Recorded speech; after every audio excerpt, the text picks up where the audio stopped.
వచ్చేసింది సంక్రాంతి. పండగంటే ముందుగా ఆడవాళ్ళకి గుర్తొచ్చే మావిడాకులు, ఇంటి ముందు ముగ్గులు, ఇంటి చుట్టూ కూడా ముగ్గులేసుకుంటాము. అది సంక్రాంతి పండుగంటే ఇంకొంచెం ఎక్కువ ముగ్గులేసుకుంటాం. భోగి మంటలో వేయడానికి భోగిదండ గుచ్చుతాం. ఆవు పేడతో పిడకలు వేసి ఇలా దండలా గుచ్చుతాం. చిన్న పిల్లలకి భోగి పళ్ళు పోస్తాము.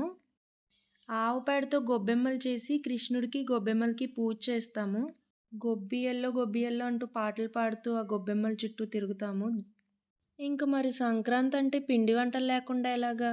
మా ఇంట్లో చేసే పిండి వంటలేంటో చూడండి. అరిసెలు, వీటిని మేము కజ్జికాయలు అంటాము.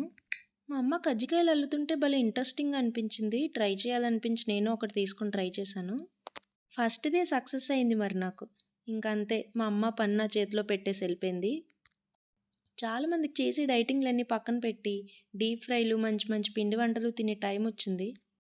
ఇంకా ఇవి కాకుండా వరిపిండితో చేసిన వాము జంతుకులు, వరిపిండి కారప్పూస, శనగపిండి కారప్పూస, సున్నుండలు.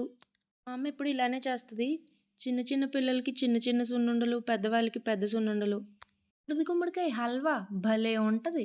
అదే జ్యూసులు తాగుతున్నాం కదా! Ash gourd. ఆ యాష్ గార్డ్‌తో చేసిన హల్వా. మనం ఇన్ని పనులు చేసుకుంటుంటే పిల్లల్ని బుద్ధిగా కూర్చొని ఆడుకోమంటే వాళ్ళు ఆడుకుంటారా?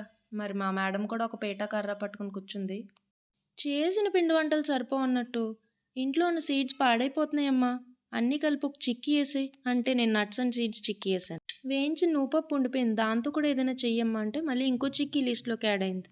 కానీ ది మెయిన్ మ్యాండేటరీ ప్రతి సంక్రాంతికి చేసే రేగిపళ్ళు ఒడియాలు ఈ సంవత్సరం మిస్ అయ్యాం.